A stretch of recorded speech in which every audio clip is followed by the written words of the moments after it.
4월 27일 수요일 말씀입니다. 오늘 말씀은 나훔 3장 전체입니다. 4월 27일 수요일 말씀 나훔 3장 1절부터 19절 말씀 같이 보시겠습니다. 다 찾으신 줄 알고 한 절씩 교독하겠습니다. 화 있을진저 피의 성이여 그 안에는 거짓이 가득하고 포악이 가득하며 탈취가 떠나지 아니하는도다.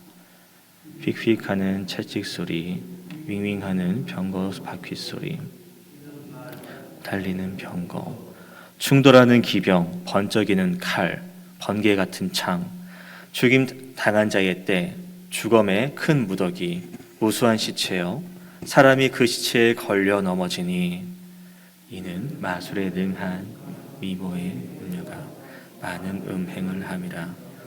그가 그의 음행으로 여러 나라를 미혹하고 그의 마술로 여러 족속을 미혹하느니라. 보라, 내가 내게 말하노니 만군의 여호와의 말씀에 내 치마를 걷어 올려 내 얼굴에 이르게 하고 내 벌거벗은 것을 나라들에게 보이며 내 부끄러운 곳을 뭇 민족에게 보일 것이요. 또 내가 반성하고 정욕하여 너를 구경거리가 되게 하리니 그때에 너를 보는 자가 다 내게서 도망하여 이르기를 니느웨가 황폐하였도다. 누가 그것을 위하여 애곡하며 내가 어디서 너를 위로할 자를 구하리요 하리라. 내가 어찌 노아몬보다 낫겠느냐.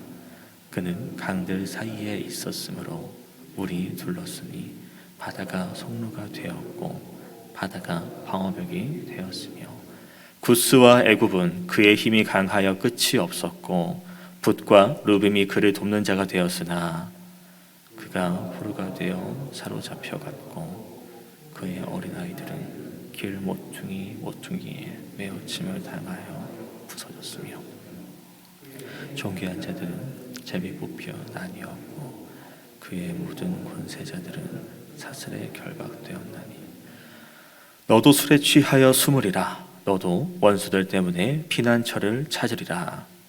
내 모든 산섬은 무화과 나무에 처음 익은 열매가 흔들기만 하면 먹는 자의 입에 떨어짐과 같으니라. 내 가운데 장정들은 여인 같고 내 땅의 성문들은 내 원수 앞에 넓게 열리고 빗장들은 불에 타도다. 너는 물을 길어 에워싸일 것을 대비하여 너의 산성들을 견고하게 하여며 진흙에 들어가서 흙을 밟아 벽돌 가마를 수리하라. 거기서 불이 너를 삼키며 칼이 너를 베기를 느치가 먹는 것 같이 하리라. 내가 느치같이 스스로 많게 할지어다. 내가 메뚜기같이 스스로 많게 할지어다.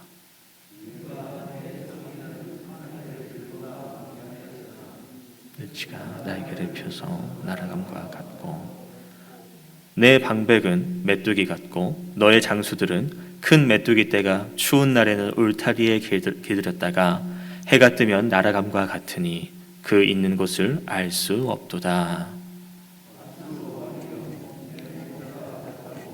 내 귀족은 누워 쉬며 내 석성은 산들에 흩어지나 그들을 모을 사람이 없도다. 다 같이 읽겠습니다. 내 상처는 고칠 수 없고 내 부상은 중하도다. 내 소식을 듣는 자가 다 너를 보고 손뼉을 치나니 이는 그들이 항상 내게 행패를 당하였음이 아니더냐 하시니라. 아멘. 네, 나훔의 마지막 장입니다. 오늘 말씀을 보면 이제 하나님께서는 아수르 제국을 심판할 수밖에 없는 이유에 대해서 말씀하고 계시다는 것입니다. 그들이 하나님 앞에서 행했던 범죄들, 그런 내용들을 하나씩 나열하시는데요. 그리고 그 아수르를 나중에 어떻게 심판하실지 구체적으로 설명하고 계십니다. 그래서 이 모든 것은 사실 하나님께서 그냥 한 개인, 한 공동체, 그리고 나라, 민족, 그 민족의 과거, 현재, 미래까지도 모두 알고 계시다라는 것을 우리가 살펴볼 수 있다는 것입니다. 다만 모든 것을 알고 계신다는 것으로 그친다면 우리는 하나님께 경외한다는 그런 마음을 드릴 수가 없을 것 같습니다. 그냥 악인들의 행동, 의인들의 행동, 그냥 그들의 마음만을 알고 계시는 것으로 그친다면은 우리는 하나님 볼 때 그냥 그렇구나, 그냥 아는 존재일 뿐이구나라고 멈출 수도 있을 것 같습니다. 하지만 하나님께서는 성경에서는요, 그런 하나님이 모든 것을 주관하시고 모든 것을 다스리시는 전능하신 분이라는 것을 말씀하고 있다는 것입니다. 먼저 5절을 보도록 하겠습니다. 보라, 내가 내게 말하노니 만군의 여호와의 말씀에 내 치마를 걷어올려 내 얼굴에 이르게 하고 내 벌거벗은 것을 나라들에게 보이며 내 부끄러운 곳을 뭇 민족에게 보일 것이요. 여기서 보면 하나님 앞에 범죄한 아수르 제국을 하나님께서 심판하시되 그들이 아주 큰 부끄러움을 당하게 심판하실 거다라고 말씀하고 계시다는 것입니다. 2절과 3절을 보면은 아수르를 침략하는 적들이 어떤 모습으로 쳐들어올지, 그리고 아수르 사람들이 어떻게 그들 앞에 무너질지도 기록하고 계신데요. 이 심판에 대한 모습, 그들에게 이렇게 하겠다고 말씀하시는 부분들은요, 이 심판이 우연히 일어나거나 그냥 사람의 계획으로 이루어지는 것이 아니라 하나님께서 처음부터 끝까지 이 모든 일을 주관하고 계시다라는 것을 알려주고 있다라는 것입니다. 6절을 보시면 좀 더 확신이 되시겠습니다. 내가 또 가증하고 더러운 것들을 내 위에 던져 능욕하여 너를 구경거리가 되게 하리니, 처음에는 내가 라고 시작하고 이 6절 마지막은 되게 하리니 라고 하시죠. 그러니까 쉽게 말해서 아수르 제국을 능욕과 구경거리가 되도록 만드시는 주체가 나 여호와라는 것입니다. 역사적으로는 바벨론이라는 나라가, 바벨론이 이제 아수르를 침략해서 멸망시키죠. 근데 이 바벨론을 움직이시는 존재가 바로 하나님이시라는 겁니다. 바벨론을 도구로 사용하셔서 아수르 제국을 심판하게 하신 것은 모두 하나님의 계획이었다라는 것이죠. 오늘 본문에서 보는 이제 아수르의 제약은 크게 두 가지가 나옵니다. 거짓과 포악이 가득했다는 것과 우상을 숭배하고 더 나아가 자신들이 섬기는 우상을 다른 나라들에게 섬기게 했다라는 것입니다. 또 앞서 살펴보았던 1장과 2절 말씀에서는 이 그들 아수르가 교만했고 하나님이 아닌 다른 것들을 의지하며 살아가는 범죄를 지었던 것도 우리가 보았습니다. 가장 큰 죄는 하나님이 베풀어 주신 기회가 있었죠. 회개할 수 있는 기회를 그들이 거절했다라는 것입니다. 그 결과는 어떻게 됩니까? 7절입니다. 그때에 너를 보는 자가 다 내게서 도망하여 이르기를 니느웨가 황폐하였도다. 누가 그것을 위하여 애곡하며 내가 어디서 너를 위로할 자를 구하리요 하더라. 아수르가 당할 미래를 말씀하십니다. 황폐해집니다. 최고의 나라이고 최고의 도시라고 여겨지고 최고의 군사력을 가진 그 나라가 이제는 황폐해질 것이라고 성경은 기록하고 있습니다. 8절에서도 얘기하는 것은 네가 어찌 노아몬보다 낫겠느냐. 그는 강들 사이에 있으므로 물이 둘렀고 바다가 송로가 되었고 바다가 방어벽이 되었다. 노아몬은 당시 중동 사회에서 유명한 도시였다고 합니다. 우상을 숭배했던 가장 거대한 신전이 있기도 했고 가장 큰 성이기도 했고, 그리고 그 성 자체가 방금 8절에서도 읽었지만 물이 둘러서 이제 적들이 쳐들어오기도 힘든, 또 그것뿐만 아니라 강한 군사력도 강한 문화도 있었던 도시라고 합니다. 그런데 그 도시조차도 적들에 의해서 무너지게 되었고요, 멸망을 당했다라는 것입니다. 물론 주변의 동맹국들이 이제 노아몬을 도왔다고는 기록하고 있지만 결국 막아내지 못했다는 것을 성경은 말하고 있습니다. 그러니까 하나님께서 노아몬보다 너가 낫냐라는 이 질문에서 이 말씀은요, 노아몬도 망했는데 너희라고 해서 안 그럴 것 같냐? 그러니까 아니란 생각을 갖지 말라라는 하나님의 말씀입니다. 10절과 11절 말씀 보시겠습니다. 그가 포로가 되어 사로잡혀 갔고 그의 어린아이들은 길 모퉁이에 매어침을 당하며 부서졌으며 그의 존귀한 자들은 제비 뽑혀 나뉘었고 그의 모든 권세자들은 사슬에 결박되었나니 너도 술에 취하여 숨으리라. 너도 원수들 때문에 피난처를 찾으리라. 10절과 11절은요, 니느웨가 이제 황폐해지면서 무너지면서 그 니느웨 성에 살고 있는 사람들이 죽거나 포로로 잡혀가게 될 것이라는 것을 말씀하고 계십니다. 어린아이부터 권력자, 그 누구도 상관없이 죽거나 사슬에 묶여서 포로로 잡혀간다라는 것이죠. 그들이 그냥 가만히 당하고 있었을까요? 적들이 쳐들어왔을 때 자신만의 피난처, 어떻게든 자신이 살 길을 찾아서 갔을 것입니다. 하지만 결국엔 그들에게는 영원한 궁극적인 피난처는 없다라는 것을 보게 됩니다. 모든 것을 아시는 하나님, 모든 것을 주관하시는 하나님 앞에 우리가 아무리 도망치고 아무리 외면한다 하더라도요, 그분의 다스리심을, 그분의 통치하심을 우리는 벗어날 수 없다라는 것입니다. 하나님은 공의로우신 분이고 사랑의 하나님이십니다. 오래 참으시고요, 오래 인내하십니다. 회개하는 자를 용서하시는 분임을 우리는 너무 잘 알고 있습니다. 하지만 끝까지 회개하지 않는 자, 끝까지 죄를 짓고 하나님을 외면하는 자에게는 하나님께서는 이제 심판하시는 분이라는 것을 우리는 기억해야 된다는 것입니다.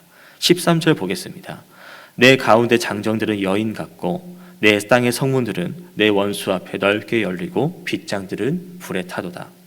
이 말씀은요, 니느웨 그 성문이 열리고 성문이 불에 타고 무너진다라는 것을 이야기하고 있습니다. 14절 15절도 보면은 너는 무르기여 에워싸일 것을 대비하며 너의 산성들을 견고하게 하며 진흙에 들어가서 흙을 밟아 벽돌 가마를 수리하라. 거기서 불이 너를 삼키며 칼이 너를 베기를 느치가 먹는 것 같이 하리라. 내가 느치같이 스스로 많게 할지어다. 내가 메뚜기같이 스스로 많게 할지어다. 14절만 보면은 이제 적들이 쳐들어오니까 너희 성벽을 보수해라. 적들이 쳐들어올 것을 철저하게 대비하라. 그런 이야기가 나오죠. 근데 15절에 이어서 보면 너가 그렇게 준비하고 너가 스스로 아무리 노력해도 결국엔 멸망당하게 될 것이다 라고 이어서 기록하고 있습니다. 이 말씀들을 봤을 때 너희가 아무리 뛰어나고 아무리 준비하고 아무리 인간적인 방법과 계획을 다 세워도 결국엔 하나님이 내리시는 심판, 징계는 피할 수 없다라는 것을 말합니다. 하나님께서는 아수르의 죄, 아수르의 잘못을 오랫동안 인내하고 기다리셨습니다. 그들이 회개하고 돌아오기를 기다리고 계셨습니다. 하지만 끝까지 회개를 거부한 아수르에게 하나님은 심판을 내리시겠다라는 그 의지가 여기도 15절에서도 볼 수 있다는 것이죠. 그러니까 하나님의 심판을 피할 수 있는 사람은 아무도 없습니다. 우리가 세상에 살아가면서 자연재해를 피하기 위해서 태풍이나 있지 않습니까? 그래서 집을 튼튼하게 짓거나 전쟁을 피하기 위해서 방공호를 만들고 대피소를 만드는 것도 있을 것입니다. 그러나 이런 모든 것들도요, 하나님 심판으로부터 우리를 보호하거나 피할 수는 없다라는 것입니다. 16절과 17절을 보면 이제 아수르 제국이 강대국이 된 부분과 그리고 그것이 힘이 사라지는 부분이 기록되어 있는데요. 그들의 내가 내 상인을 하늘의 별보다 많게 했지만 곧 사라지고 내 방백이 메뚜기가 또 때로 움직이잖아요. 엄청 많잖아요. 근데 그들이 해가 뜨면 날아간다고 합니다. 즉 아수르 제국이 강대국이 될 수 있었던 것은 하나님의 섭리였다라는 것이죠. 하나님께서 이렇게 아수르를 강하게 키우셨다라는 겁니다. 그런데 아수르는 그것을 인정하지 않고 이해하지 않았습니다. 하나님께 감사하지 않고 자신이 한 것이라고, 자신이 노력해서라고, 내가 가진 것이라고 교만해졌기 때문에 하나님께서는 그들이 가지고 있는 것들, 그들이 자랑하는 것들을 날려보내신다고 말씀하신 것이죠. 내가 아무리 많은 것을 가지고 있고 누리고 있다 하더라도요, 하나님께서 원하시면 모두 사라진다라는 것입니다. 아수르의 가장 큰 자랑은 큰 넓은 땅과 강한 군사력이죠. 그리고 강한 문화라고도 말할 수 있겠습니다. 이것이 아수르 사람들, 니느웨 사람들의 자랑이었을 것입니다. 이것은 우리에게도 보여질 수 있을 것 같습니다. 내 지혜, 명철, 권력, 물질, 내 직업, 재능일 수도 있겠고요. 교회에서도 이런 모습이 보일 수도 있겠습니다. 내가 열심히 하는 것, 내 헌신, 내가 경험했던 체험들, 그게 내 자랑이 될 수도 있겠습니다. 하지만 하나님은 이런 자랑과 자부심을 내려놓으라고 말씀하고 계십니다. 하나님 앞에서 우리가 자랑할 것이 무엇입니까? 내 자랑입니까? 하나님의 자랑입니까? 우리의 자랑과 자부심이 드러나서는 안 되고 하나님 말씀, 하나님의 이야기들만이 자랑이 되어야 된다는 것이죠. 왜냐? 우리가 하나님을 잊고 살아가는 것, 하나님보다 나를 높이는 것은 하나님 말씀에서 어긋난 행동이고 그것은 바로 죄이기 때문입니다. 죄인들을 향한 하나님의 심판은 우리가 앗수르를 보고 있지만 너무나도 무겁습니다. 너무나도 철저합니다. 그 심판 앞에서는 누구도 자유할 수 없다라는 것이죠. 단순히 이 말씀이 앗수르에게만 주어지는 것이 아니라 사실상은 지금 우리에게도 주어지는 말씀으로 봐야 될 것입니다. 왜냐하면 로마서 3장 23절의 말씀이죠. 모든 사람이 죄를 범하였음에 하나님의 영광이 이르지 못하였다. 하나님 앞에 우리는 모두 죄인이라고 성경은 기록하고 있습니다. 그러니까 앗수르 사람들의 모습이 내 모습이다라는 것이죠. 18절과 19절 보겠습니다. 앗수르 왕이여 내 목자가 자고 내 귀족은 누워 쉬며 내 백성은 산들에 흩어지나 그들을 모을 사람이 없도다. 내 상처는 고칠 수 없고 내 부상은 중하도다. 내 소식을 듣는 자가 다 너를 보고 손뼉을 치나니 이는 그들이 항상 내게 행패를 당하였음이 아니더냐 하시니라. 앗수르의 왕이 수치를 당합니다. 부상을 입었습니다. 상처를 입었습니다. 근데 그것을 보고 다른 사람들이 박수치며 좋아한다라고 기록하고 있습니다. 그 이유는 앗수르 왕이 자기만 죄를 지은 것이 아니라 다른 사람들에게도 죄인의 자리에 죄인이 될 수 있도록 만들었다라는 것이죠. 그러니까 다른 사람들이 봤을 때 나를 죄로 인도한 저 앗수르가 고통당하는 모습을 보고 기뻐했다라는 것입니다. 하나님 앞에서 우리가 봐야 될 것은 그겁니다. 하나님 앞에 죄를 지으면 그에게 주어지는 것은 하나님의 심판이라는 것입니다. 우리가 죄인이라고 방금 로마서 말씀을 드렸는데요. 죄인인 내가 이 심판을 마땅히 받아야 되는 것이지만 그렇기에 우리가 하나님께 구할 수 있는 것은 무엇일까? 바로 하나님의 은혜입니다. 그저 죄인인 나로서 하나님 앞에 지금 당장 선다면 심판받아 마땅한 존재이지만 우리가 하나님의 긍휼하심에 따라서 용서해달라고 회개하는 그 은혜를 구하는 것이죠. 우리가 나훔 본장 전에 봤던 요나에서도요. 니느웨 백성들이 회개했습니다. 그러니까 하나님께서 심판을 거두시는 장면이 나왔었죠. 우리가 하나님의 은혜를 구하면서 회개한다면요. 하나님은 언제 어디서든지 우리를 용서하시고 우리를 받아주실 것입니다. 중요한 것은 우리가 이 하나님의 은혜를 의지하냐, 은혜를 붙들려고 하고 있느냐라는 것입니다. 오늘 앗수르 제국, 앗수르와 그리고 이제 니느웨에 대한 심판의 말씀들을 통해서 담겨진 하나님 메시지는 한 줄로 요약하면 너희는 이렇게 하지 말아라고 말씀드릴 수 있을 것 같습니다. 말씀을 정리하겠습니다. 나훔은요, 그 당시에 좀 고대 근동에서만 있었던 사건만 다루는 것이 아니라 모든 시대에 지금 이 순간에도 인간의 폭력 그리고 억압하는 이 악순환은 계속 지속되고 있지 않습니까? 그것을 다루는 내용입니다. 나훔에서 니느웨는요, 이제 악의 상징입니다. 여호와를 대적하는 자는 결국 심판을 받는다는 내용을 말하고 있습니다. 큰 성 니느웨가 바벨론에 무너지는 것을 통해서 아무리 세상에서 권력이 있고 아무리 능력이 있는 사람이라도 하나님에게서 어긋난다면, 하나님 말씀대로 살지 않으면 결국 심판의 대상이라는 것을, 내가 볼 때는 너무나도 대단하고 너무나도 완벽한 사람이지만 결국 그 사람의 인생도, 그 존재도 하나님께서 주관하신다는 것을 우리는 보게 된다는 것입니다. 하나님은 그러나 바로 심판하는 분은 아니십니다. 악한 사람이라도 죄인이라도 그들이 돌이킬 수 있는 기회를 계속 주고 계신다는 것입니다. 그러니까 또 여기서 악한 자에 대한 심판을 보면서 우리가 바라볼 수 있는 것은 의로운 자에게 베푸시는 구원이라는 것입니다. 우리가 봤을 때 나는 하나님 말씀 지키면서도 왜 이렇게 억울하게 당하고 왜 내 삶에 이렇게 형편없고 불편할까라고 할 수 있겠지만 결국에 나중에 돌이켜보면 하나님께서 우리를 구원하시고 은혜를 주신다라는 내용입니다. 나훔은 말합니다. 하나님의 백성으로 살아가기 때문에 겪어야 되는 어려움이 있지만 그것을 이겨낼 수 있는 힘과 능력을 주신다라는 것을요. 여호와를 의지하는 자는 어떤 시련이 와도 두려워하거나 걱정하거나 염려할 필요가 없다라는 것을 이야기하고 있습니다.